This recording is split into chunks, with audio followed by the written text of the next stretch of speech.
Well, good morning, or good evening, or good afternoon, or wherever you are. My name is Willie Lawson, and welcome to the Morning Report. The Morning Report is a production of FightbackMedia.com, FightbackMedia.com, FightbackMedia.com, and FightbackMedia. Hang on a second. TV.com. Let me turn these headphones down because I'm not using them, and they're making a terrible racket. Okay. We talked about this the last time. I think I was with you. The danger of what has happened. And you may even see these images right here in your neighborhood. Now, if you see this, this isn't a this isn't out of disrespect. This is a signal that the fort or wherever the country is in distress. Now, and you'll say, well, Willie, no one's really doing that. Well, I got news for you. Yeah, they are. Yes, they are. I got a picture of this in my email box today.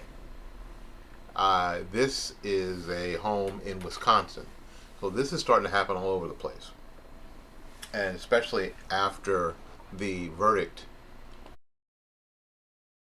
in the Donald Trump hush money case. And I thought myself, as this was going on, and it's sort of playing out, that the worst, the left always oversteps. They always. Let me say this again. Always. Did you hear what I said? Always overstep. They always go too far. And they do it intentionally, because once you take ground, even if you have to give some up, you've gained ground. You know what I'm saying? Even if you overstep, you can go this far, and then you decide to go this far, and even if you have to back up some, you're ahead of where you stopped. That methodology is in the book called Rules for Radicals by Saul Alinsky. Check it out. It is. So he makes no bones about just go as far as you can go, even if you have to give some territory back. Now, what's happened here is that they've gone way too far in this instance. And what they want to do now, and I knew this would happen. We saw a jump in Trump's fundraising. At this point, his last election, he had raised about $16 million. The day after the verdict was read, 24 hours after the verdict was read, they announced that they had raised $52 million. One day, in one 24-hour period. And that kind of stuff doesn't go unnoticed. It just doesn't go unnoticed. So this guy, who is a representative out of Minnesota, his name is Dean Phillips, Dean B. Phillips, thinks here's what ought to happen. And he posted this on X. Donald Trump is a serial liar, cheater, and philanderer, a 6-time declarer of corporate bankruptcy, and an instigator of an insurrection. So Dean Phillips is not a fan of Donald Trump. Is that probably, apparent here? And he says that he thrives on portraying himself as a victim. Huh. He's not a fan. But he also writes that Governor Kathy Hochul should pardon him. I know that's out on the surface. You're scratching your head going, huh? What? Well, it's because Dean Phillips sees what I see. And it might be the right play in the long run. It might be. It may very well be the right play in the long run. Because what you don't want to do, I think, is make Donald Trump a martyr, do you? I mean, do you really want to make Donald Trump a martyr? Because here's what's happening. Hang on, give me a second. There we go. Let me get the other one up here.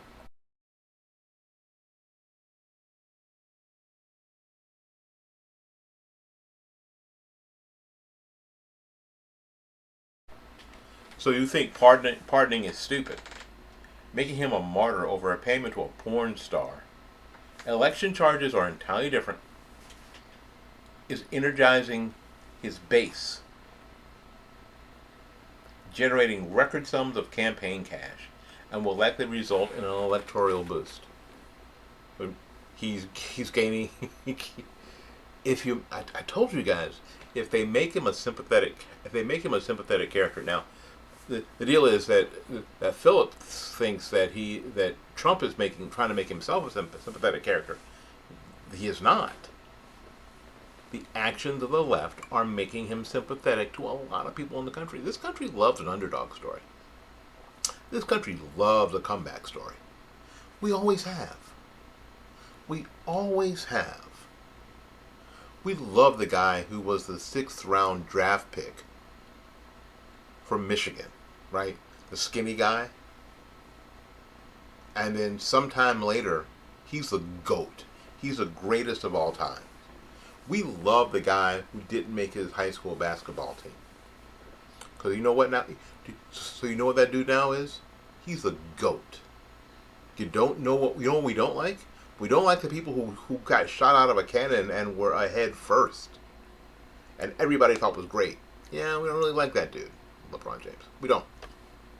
But the kid who didn't make his high school basketball team, who has 6 championships, we love that guy. We love the guy who was a 6th round draft pick who, nobody thought very highly of, gets his opportunity, and has a handful of Super Bowl rings. We love that guy. Why? Because that's who we are in America. So, having 6 bankruptcies, and pulling yourself up by your bootstraps and using the system for your own good and doing what you have to do to win, coming back from being destroyed, we like that guy. We do. And Donald Trump may indeed be the anti-hero. He may very well be the anti-hero. But America loves the anti-hero. We do. That's why we like Deadpool, right? And I think that a lot of people on the left miss that. Absolutely miss that.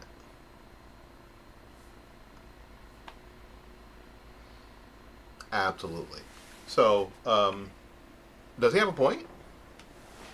So what if he gets pardoned? So that removes. See, this is where it's slippery. This is where I think Dean, although his first gut reaction is maybe correct, but maybe not. Let's say Governor Hochul shows up Monday morning, pardons Donald Trump. Why? For political reasons only.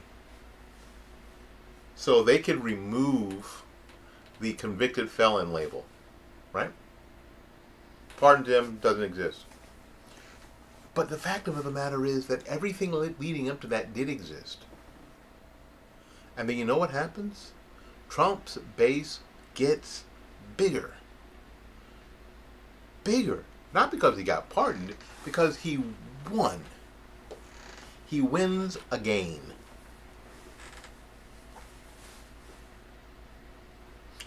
The only way the left wins in this is to do it fair and square and win. Straight up. Campaign, win. Now, some of you are saying, well, that already happened. Nobody believes you. And why don't people believe you? It's because we're all brainwashed. Trump is my leader. Trump is my leader. Trump is my leader. No. Oh, it's because most of us have eyes of our own and have big questions about how some of the processes went. We do. We also have And it didn't help that places like here on Facebook and on YouTube, shut down any talk of there might be anomalies in the system in 2020. Shut them down. That didn't help. It did not. The lack of open dialogue and the lack of transparency is what caused your problem. Zuckerberg here on Facebook, if you are watching the stream here on Facebook, or the folks at Google, if you're watching this on YouTube. Yeah. Yeah. That's the problem. There's your problem. So what do you think? What do you think? Write in the comments. Do you think that Trump ought to be pardoned? Because I'm telling you, and maybe Hochul knows this, that if he gets pardoned, it's going to be Katie bar the door, baby. I mean, people aren't gonna stop, because we love a winner, right? We love an underdog that wins, a guy who comes back from the ashes and crushes his opponents. We love that guy. I told you guys in 2016 that Trump was the ground was fertile for a dude like Trump. It's because how we approach things, how we try, how especially on the left, try to manipulate things instead of just letting things play out.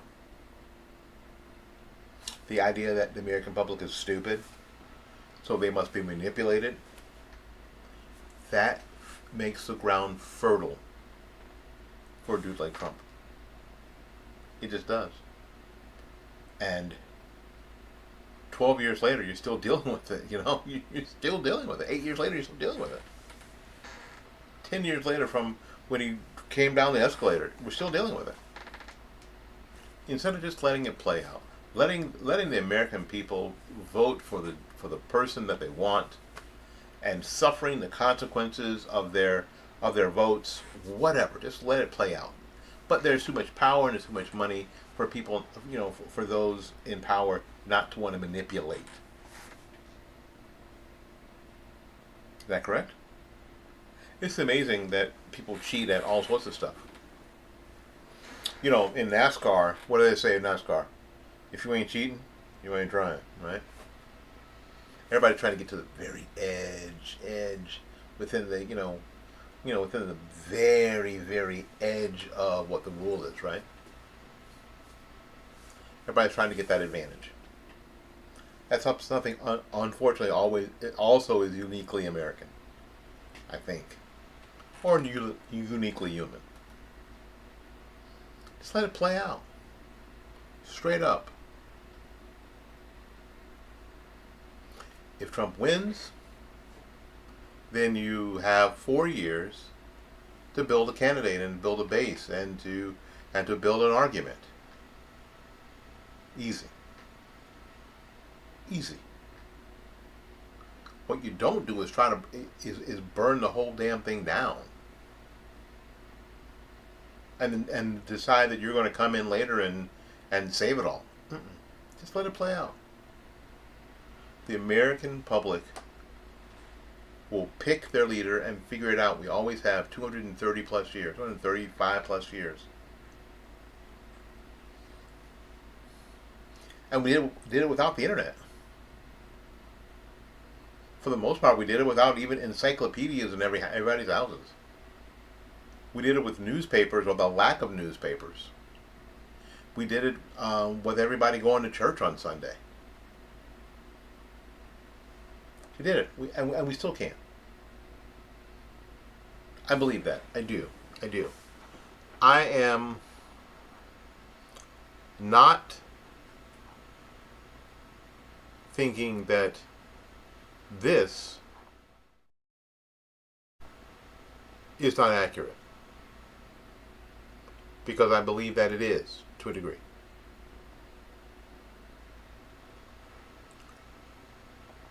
But what I texted back to the person who sent me that, I said, we have got our work cut out for us.